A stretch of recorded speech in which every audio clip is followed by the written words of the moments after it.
Kang Dae-hyun wasn't the kind of man people forgot. When he walked, the hallway to his penthouse fell silent. Men twice his size bowed nervously. His enemies trembled at the whisper of his name.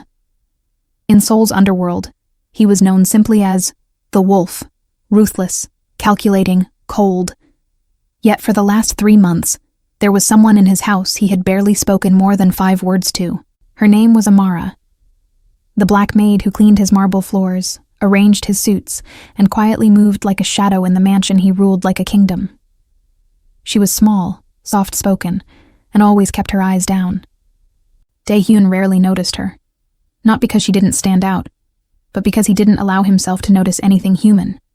Not after the life he lived, not after the blood on his hands. But today, something was different. Amara stood in the corner of the kitchen, washing the last plate from the staff lunch. She thought everyone had already left. She didn't know Dae-hyun had returned early from a meeting. He walked in silently. She didn't hear him at first, but he heard her stomach growl, loud, painful, desperate. His eyes narrowed. Amara flinched, embarrassed, and tried to hide it by lowering her head further. She dried the plate quickly, placed it on the rack, and reached into her bag for something wrapped in newspaper. Dae-hyun watched from the shadows, unseen. She unwrapped it. Stale bread, hard, old, gray on the edges. She looked around, making sure no one could see her, then took a tiny bite. Her face winced, but she forced herself to chew. Dae-hyun's jaw clenched. The sink tap dripped loudly between the silence. Another bite, another quiet wince. He wasn't a kind man, but something about seeing her eat bread that should have been thrown out made something unfamiliar twist inside him. Frustration, anger, pity. He didn't know, or didn't want to know, but he stepped into the kitchen anyway. "Why are you eating that?" he asked, voice low and sharp. Amara gasped and dropped the bread. It bounced on the floor with a hollow sound. Sir, I'm sorry. I didn't know you were home." He pointed at the bread. "That is not food." Her cheeks burned with humiliation. "I'm sorry. I'll clean it up." "I didn't ask you to clean anything," he said coldly. "I asked why you're eating trash." She hesitated. Her fingers trembled as she bent to pick the bread up. "It's what I have," she whispered. Those 4 words stuck to him like thorns. He opened his mouth to speak, but she bowed quickly and rushed out of the kitchen before he could say another word. He watched her go, confused by the irritation burning in his chest. Why was he angry? And at who? Her? Himself? Or the world she seemed to quietly suffer in?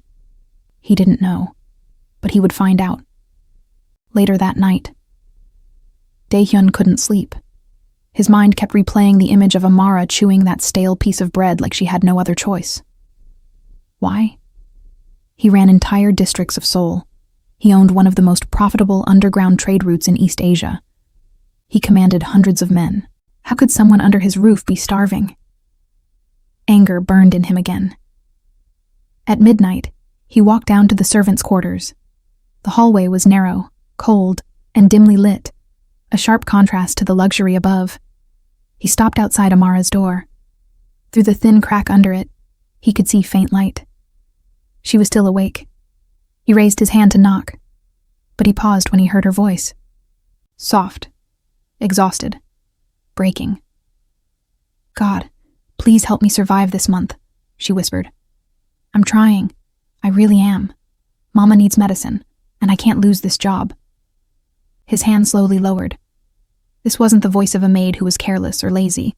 This was the voice of a woman drowning silently, with no one to save her. Something heavy settled in his chest. He didn't knock. He didn't speak. He didn't move. He just stood there, listening to a prayer never meant for his ears, and he hated how it made him feel. Weak, human, affected. He turned sharply and left before she sensed him. His footsteps echoed through the corridor, but his mind stayed rooted at her door. He needed to know more, and Dae-hyun never did anything halfway. The next day, Amara finished her shift quietly. She avoided eye contact with him, still embarrassed about yesterday. She bowed quickly and walked out through the back gate. That's when Daehyun stepped into the shadows outside, wearing a black coat, cap pulled low, and phone off. He motioned discreetly to his right-hand man, Jin. "Don't follow me," Daehyun ordered. Jin blinked. "Boss, are you sure?" I said no. "Yes, boss." Daehyun slipped into the narrow alley behind the property and followed Amara from a distance. She walked fast, clutching her thin jacket, head down. The evening wind was unforgiving, and Seoul's streets were crowded. But something bothered him. She didn't take a bus. She didn't take a taxi. She didn't call anyone. She just walked, and walked, and walked, for over 40 minutes. Until she reached one of the poorest neighborhoods in the district, a place Daehyun knew too well, a place where gangs preyed on the weak. His jaw tightened. She lives here? She crossed into a cramped alley, stepped over a broken gate, and approached a small iron door with peeling paint. She knocked softly. A cough answered from inside. A woman, older, sickly, barely able to stand, opened the door. Amara rushed in and immediately helped her sit down. Her mother. Daehyun watched from the darkness, unseen. Inside the tiny one-room home, he saw everything through the cracked window. Medicine bottles, old blankets, a bucket catching leaking water, an unfinished meal of rice and salt, a mat instead of a bed. Amara knelt beside her mother, taking her frail hand. "Mama, I'm here," she said softly. "I couldn't buy everything today, but I'll bring more after work tomorrow." The woman coughed weakly. "My child, you work too hard. You're so thin." Amara forced a smile. "I'm okay, Mama." But Daehyun saw the truth. She wasn't okay. She was breaking. And for reasons he couldn't understand, his chest tightened painfully. He exhaled deeply, the cold air burning his lungs. This woman, this quiet maid he barely knew, was living a life of suffocating hardship right under his nose. He had expected secrets. Maybe a boyfriend. Maybe a second job. But this was something else. This was suffering. And for the first time in years, the wolf felt something he didn't have a name for. He stepped out of the shadows and made his first decision, one that would change everything. What do you think he said? Subscribe, because the next part is going to shock you. Kang Dae-hyun didn't believe in interfering with people's personal struggles. He didn't care who lived, who suffered, or who starved, unless it affected his business. But as he stood outside that tiny rusted door, watching Amara wipe her mother's forehead with a torn cloth, something twisted sharply in his chest. He wasn't used to feeling things. Not pity, not guilt, not concern. Those emotions made men weak, and weakness got people killed. Still, he didn't turn away, not even when a car passed, splashing dirty water at his feet. Not even when two street thugs eyed him suspiciously from across the alley. He just watched her, silent and hidden. Amara finished helping her mother eat. The meal was barely a spoonful, and the old woman apologized for coughing so much. "Mama, stop saying sorry," Amara whispered. "I'm here." Her voice cracked, softly, almost unnoticeable. But Dae-hyun heard it. He felt it, and he hated how deeply it cut him. He clenched his jaw, took one step forward, then stopped. What would he even say? He was her employer, not her friend.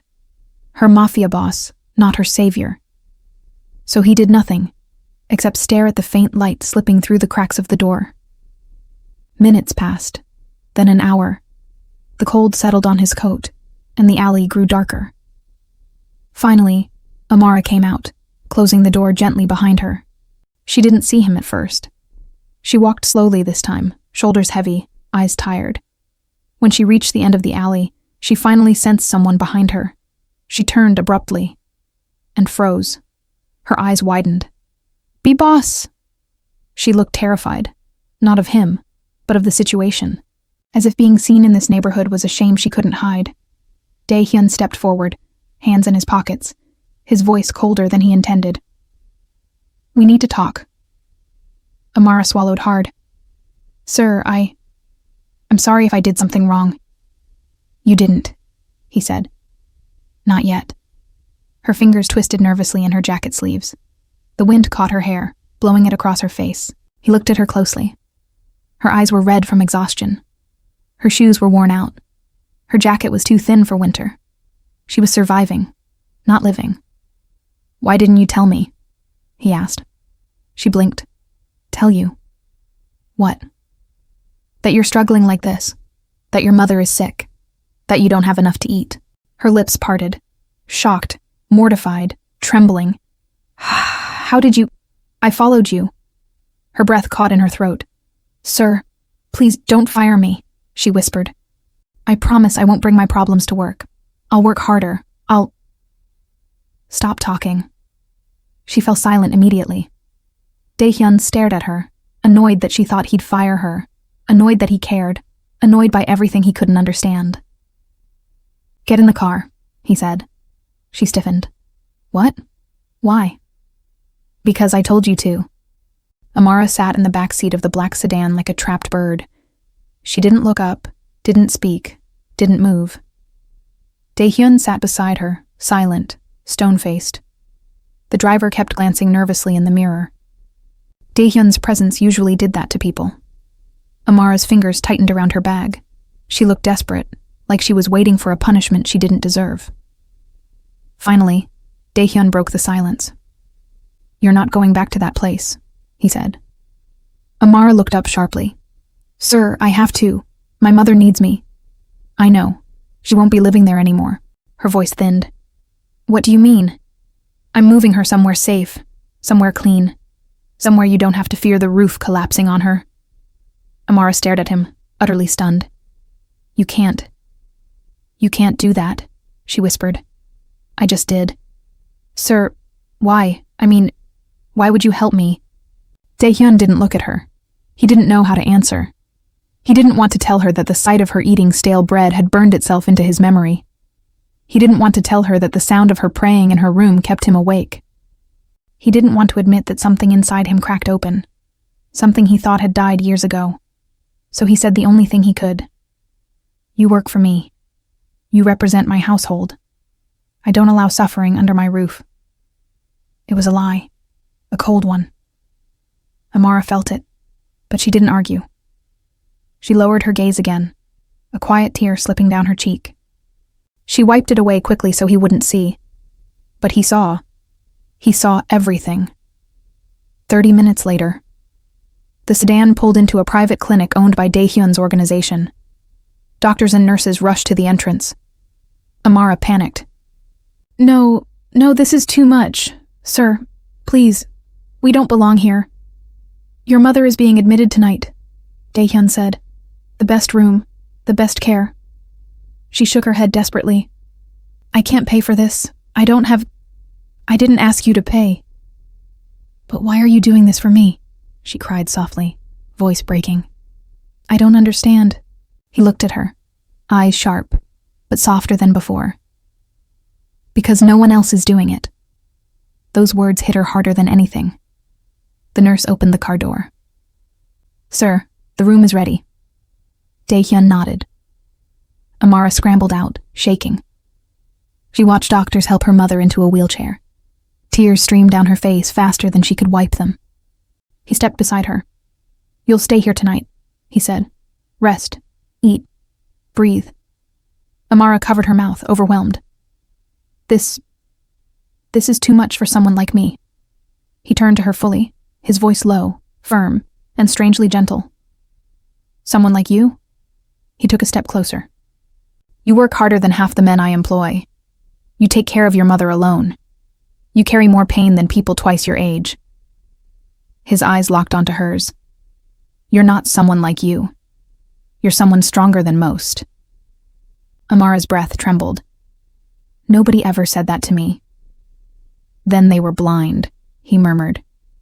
Shock flickered across her face, but so did something else. Warmth, fear, confusion, all tangled together. Before she could speak, a doctor approached. "Sir, we need your signature." Dae-hyun signed without hesitation. Amara watched him, stunned. He was a mafia boss, a feared man, a cold-hearted leader. Yet here he was, saving the two people the world ignored. It made no sense. When the doctors led her mother inside, Amara stood alone with him in the hallway. Cold floors, bright lights, white walls. She whispered, "I don't know how to thank you." "You don't need to." "But I didn't do it for gratitude." He didn't explain further. He didn't need to. Amara looked at him the way someone looks at a stranger who suddenly becomes a protector, and Dae-hyun, he felt something he had no business feeling. He stepped back. "I'll send someone to bring you food," he said. "You haven't eaten properly in days." She opened her mouth to protest, but he cut her off. "And Amara," he added, voice unexpectedly soft, "you deserve better than stale bread." Her eyes lifted slowly, and for the first time, she held his gaze without fear. And he felt it. A shift, a pull, a dangerous something he should have walked away from. But it was too late. The wolf had already noticed her, and nothing would be the same again. The clinic was quiet past midnight. The lights were dim, the hallways empty except for nurses occasionally passing by. Amara sat beside her mother's bed, watching her breathe more peacefully than she had in months. The machines hummed softly, monitoring every heartbeat, every breath. Clean sheets, warm air, fresh water. For the first time in years, her mother wasn't shivering or coughing violently. She looked safe. Amara couldn't stop the tears that kept slipping down her cheeks. She wasn't used to comfort. She wasn't used to kindness, especially from someone like Kang Dae-hyun. She wiped her face quickly when the door opened. A nurse stepped inside. "Miss Amara, your dinner has arrived." Amara blinked. "Dinner?" The nurse wheeled in a tray covered with silver lids, a full meal, steaming and fresh. Her stomach clenched at the smell. Chicken soup, steamed rice, soft bread, fresh fruit. Her eyes burned. "I can't eat this," she whispered. "It's too much." The nurse smiled gently. "Your employer insisted." Of course he did. Amara sat hesitantly, then took a spoon of soup. Her eyes closed as flavor touched her tongue. The first real meal she'd had in days. She didn't realize how hungry she was until her hands began to shake. The nurse placed a bottle of water on the table. "Eat slowly, dear." She nodded quietly, but the whole time, she kept thinking about him. The cold man with the sharp eyes, the feared Mafia boss. Why had he helped her? Why had he followed her? Why did he look at her with that strange softness? She didn't understand. When she finished eating, exhaustion took over. She rested her head on the side of the bed and drifted into sleep. Dae-hyun stood outside the clinic, leaning against his car, silently smoking. The night air was bitter, and the smoke curled around him like a dark veil. Jin, his right-hand man, approached cautiously. "Boss, we've been searching for you. The men are worried." Dae-hyun didn't look at him. "Did something happen?" "No, but you disappeared without security. That's dangerous." Dae-hyun exhaled slowly. "To who?" Jin hesitated. The correct answer was, to everyone else. But he didn't say it. Jin glanced at the clinic behind him. "You're worried about her." Dae-hyun's eyes shifted. "Careful, Jin. I mean, no disrespect, boss. But I've never seen you follow a maid home. Never seen you bring anyone, to this clinic." Dae-hyun's silence spoke loudly. Jin cleared his throat. "Should I assign guards to watch her home?" "No." His voice was sharp. Jin raised a brow. "But I'll handle it myself." Jin stared at him, completely stunned. "You? Personally?" Dae-hyun flicked the cigarette aside. The ember hissed on the ground. "Is that a problem?"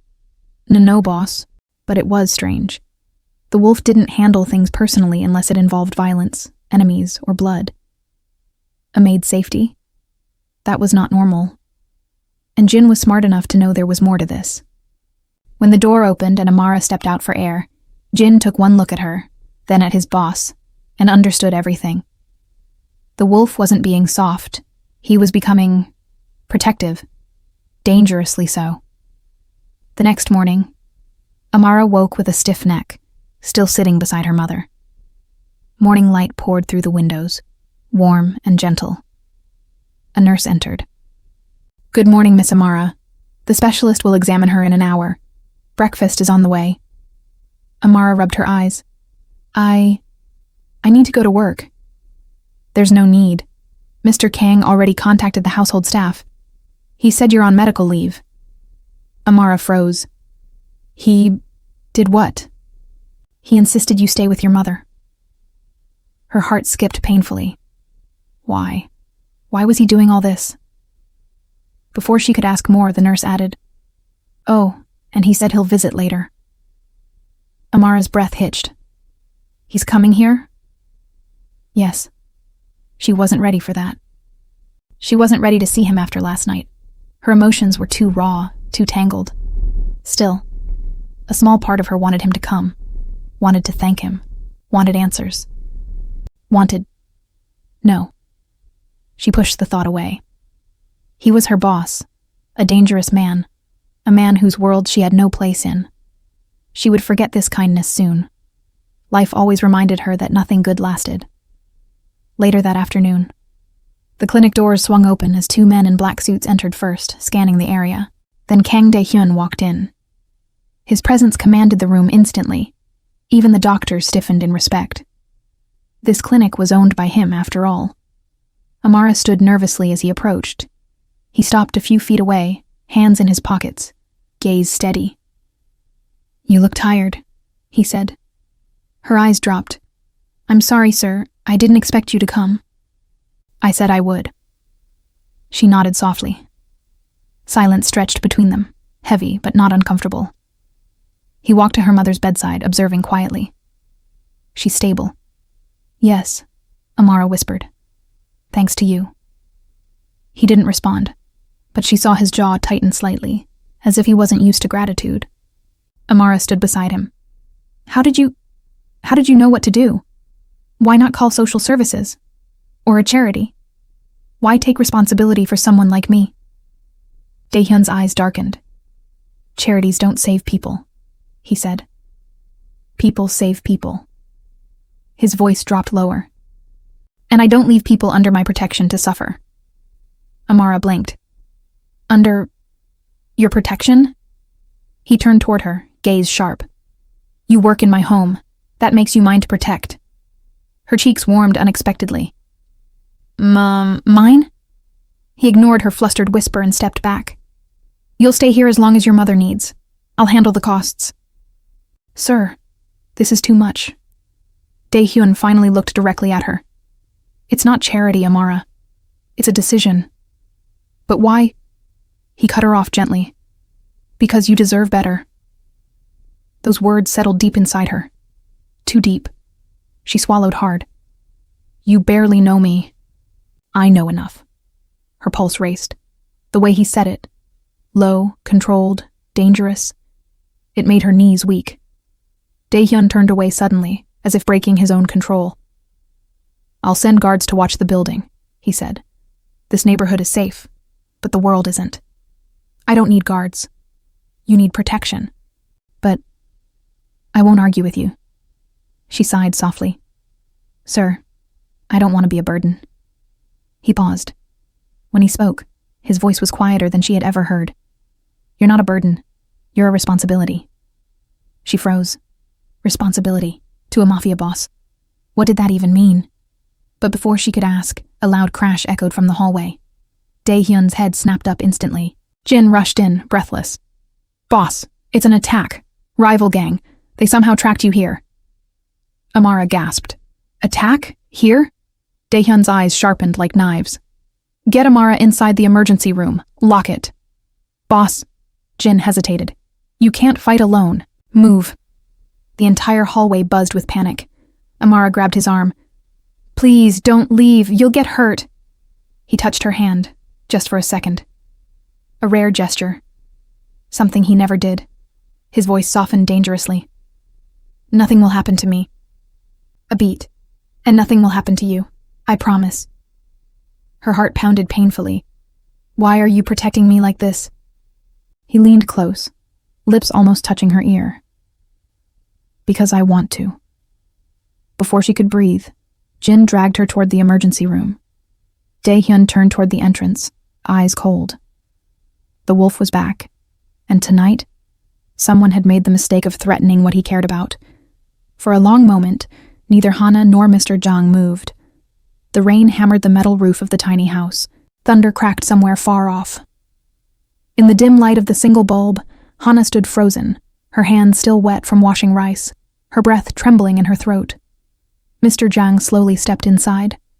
He had walked into luxurious penthouses, secret mafia basements, interrogation rooms stained with the regrets of men who crossed him. But nothing unsettled him like this tiny space. A space where survival lived. A space where shame breathed. Hana finally spoke, her voice soft yet edged with quiet humiliation. "You followed me?" He opened his mouth, but no words came out. He simply nodded. Her jaw tightened. "Why?" He didn't lie this time. "Because I was curious about you." She gave a bitter, humorless laugh. "People like you don't get curious about people like me." He stepped closer. "That's exactly the problem." Her eyes flicked up sharply, searching his face for mockery. She found none, just rainwater, exhaustion, and something else. Something raw. With a sigh, Hana returned to the counter to scoop the washed rice into a small pot. She moved with practiced motions, quiet, humble, efficient. The kind of movements learned from being underestimated your whole life. Mr. Jung watched in silence. She didn't have to tell him she was embarrassed. He could see it in the way her shoulders curled inward, in the quick, sharp breaths she tried to hide. Her house was barely a house. Her dinner was barely a meal. Her paycheck was barely survival. And all this time, she had been feeding him, a mafia boss with unlimited power, while starving herself. He felt the shame settle in his bones. Not for her, for himself. She had bowed to him every morning. She had cleaned his house. She had survived off scraps, and all he gave her was commands. The rice began to simmer. Hana didn't look at him. "Your boss must be wondering where you are," she finally murmured, sarcasm slipping through. He huffed a dry laugh. "I am the boss." She froze mid-stir. "Right, I forgot. Mafia boss." She rolled her eyes. "How silly of me." He wasn't offended. Somehow it made him want to smile. He stepped closer.